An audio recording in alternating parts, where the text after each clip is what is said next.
আসসালামু আলাইকুম প্রিয় বন্ধুরা, সবাই কেমন আছেন? আশা করি ভালো আছেন। তো বন্ধুরা, দেখতে পাচ্ছেন প্রথমে এসে একটা দুর্ঘটনার সাথে দেখা হয়ে গেল।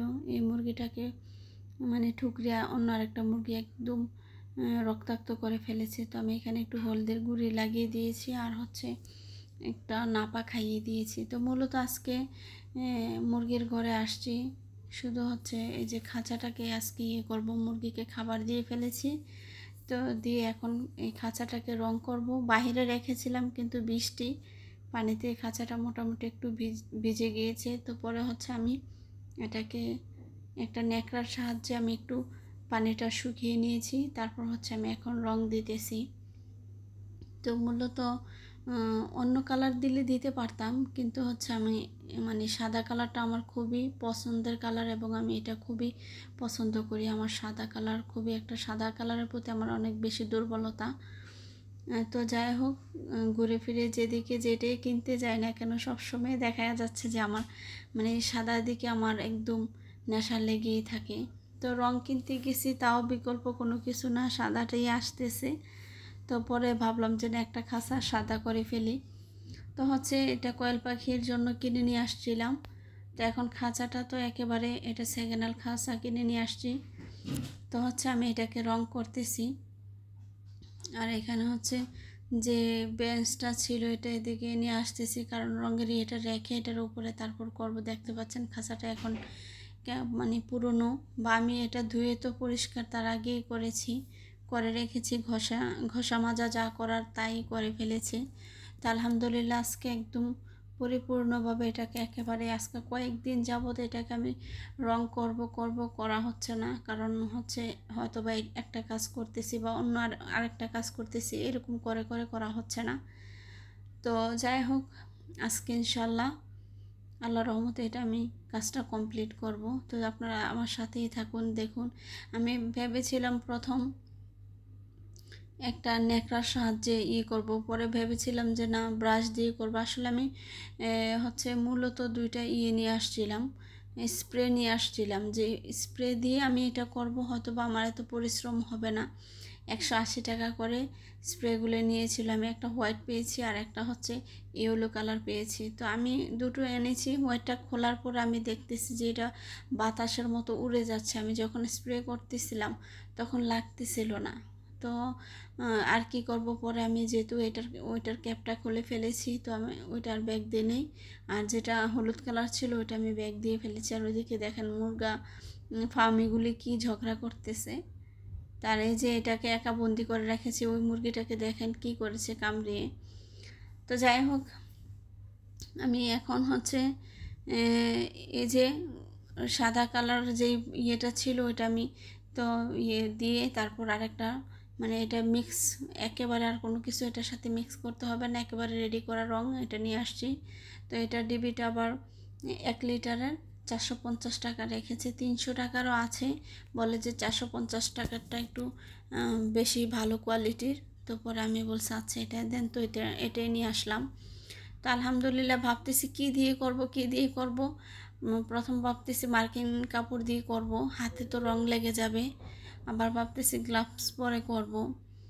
তো এক সময় এক একটা চিন্তাধারা আসতেছিল। পরে বাসার ভিতরে আমার এই রঙের ইয়েটা ছিল, আমার ডয়ারের ভিতরে এটা ছিল। পরে ভাবলাম যে এটা দিয়ে আমি ট্রাই করে দেখি, যদি হয়তো হলো, আর না হয় আমাকে হাতের সাহায্যে যেভাবে দেওয়া লাগে দিব। তো আলহামদুলিল্লাহ দেখা যাচ্ছে যে এটা দিয়ে খুব সুন্দরভাবে আমার মার্জিনগুলো করতে পারতেছি, বা রঙটা খুবই ভালোভাবে করতেছি, যেটা আমার হাত দিয়ে করতে গেলে অনেক কিছু আমার ড্রেস নোংরা হয়ে যেত, অথবা আমার হাতটা অনেক বেশি নোংরা হয়ে যেত। তো আলহামদুলিল্লাহ এটা পেয়ে আমি একটা আইডিয়া হয়েছে আমার। এখন আমি যখনই এরকম রং দেব বা রঙের কোনো কাজ করব, তখন আমি এরকম অবশ্যই এটা আমার ফালানো লাগবে না, এটা পরিষ্কার করে রাখলে, বা এখন যে ব্রাশটা আছে ব্রাশটা খোলা যায়, এটা খুলে ফেলে দিয়ে নতুন একটা ব্রাশ এনে লাগিয়ে দিলে হবে। অর্থাৎ এই যেটা হ্যান্ডের যে ওইটা বাস রেখে দিলে হবে। তো আমি এখন এগুলির ভিতর থেকেও দিচ্ছি। আমি ভাবতে পারি নাই আসলে ভিতর থেকেও এত সহজে এটা দিয়ে দেওয়া যাবে বা করা যাবে। তো তো আমি আসলে এগুলি তো মহিলা মানুষ বা মেয়ে মানুষ এগুলি করে তো আর কখনো অভ্যস্ত না। তো আসলে পরিবেশে পরিস্থিতিতে মানুষকে অনেক কিছুই শিখিয়ে দেয়। তো হচ্ছে দেখেন আমি অনেক সুন্দরভাবেই করতে পেরেছি। এই যে দেখেন আমার পুরা খাঁচাটা এখন রং করা হয়ে গিয়েছে। দেখেন প্রথমের এটার ফেসটা কেমন ছিল আর এখন কি সুন্দর লাগতেছে।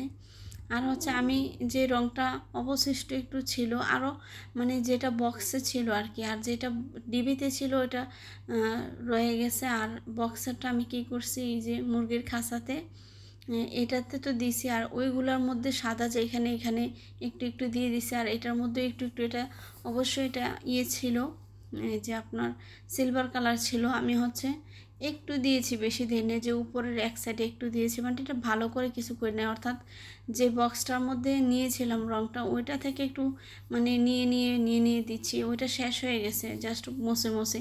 এই যে এখানে যে ব্লু কালারের ইয়ে ছিল, আমি এগুলো হোয়াইট করে দিয়েছি মাঝখানে, যেহেতু মাঝখানটা খোলা হয়। আর এইটা তো আগেই একটু একটু সাদা ছিল এই ব্লু কালারের এটাতে, ওইগুলা তো আমি করে দিয়েছি, কারণ ব্রাশের যেটা তো ধুইলে মানে ফালানো যাবে, তো ভাবলাম যে না এখানে করে দিই।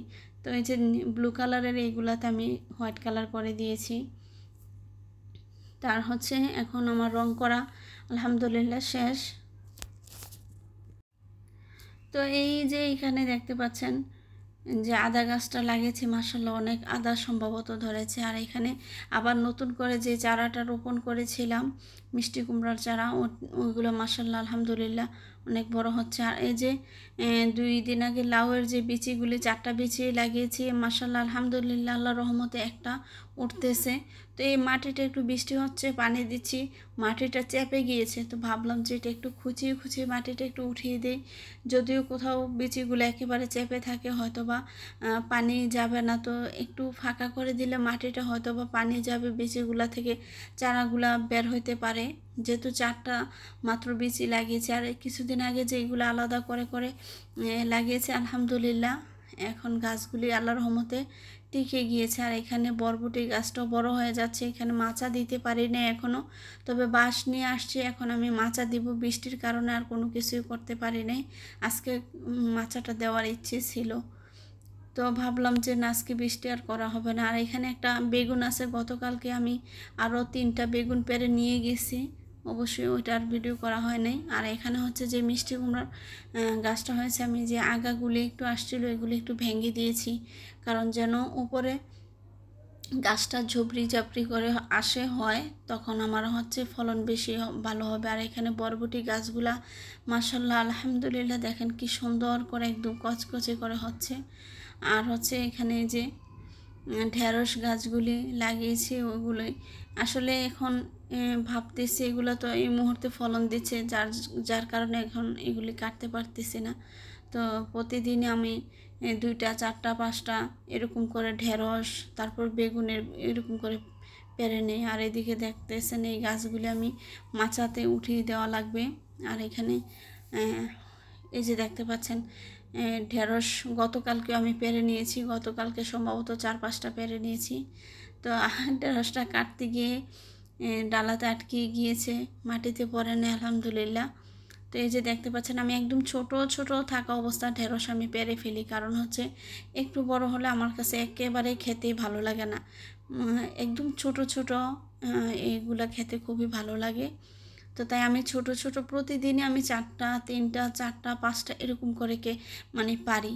দেখা গেছে আজকে পারতেছি, আগামী দিনে এসে দেখবো যে এত বড় হয়ে গেছে। তো এখন এই পাশ থেকে আমি 4টা ঢেঁড়স পেয়েছি, আর ওখানে বস্তার মধ্যে লাগিয়েছি, ওইগুলা হয়েছে কিনা আমি জানি না। তো এখন ওখানে দেখবো, হয়তো সম্ভবত 1টা 2টা ওদিকে আছে। আর বেগুনটা আজকে পারবো না, ইনশাল্লাহ আগামী দিন পারবো। তো এমনিতে বাসায় নিয়ে 1টা 2টা করে ঢেঁড়স আমি বা বেগুন জমিয়ে রাখি, তারপর রান্না করি। এই যে দেখতে পাচ্ছেন এই পাশে বস্তার মধ্যে যে ঢেঁড়স লাগিয়েছি 2টো আছে, তো এগুলো এখন আমি পেরে ফেলবো। আর এখানে হচ্ছে যে মিষ্টি কুমড়া গাছটার মধ্যে একটা মিষ্টি কুমড়া আসছে বন্ধুরা, দেখেন মাশাআল্লাহ আলহামদুলিল্লাহ অনেক সুন্দর লাগতেছে, আল্লাহর রহমতে আল্লাহ যেন এটাকে টিকিয়ে রাখে বা ভালো থাকে, খুবই ভালো লাগতেছে দেখে।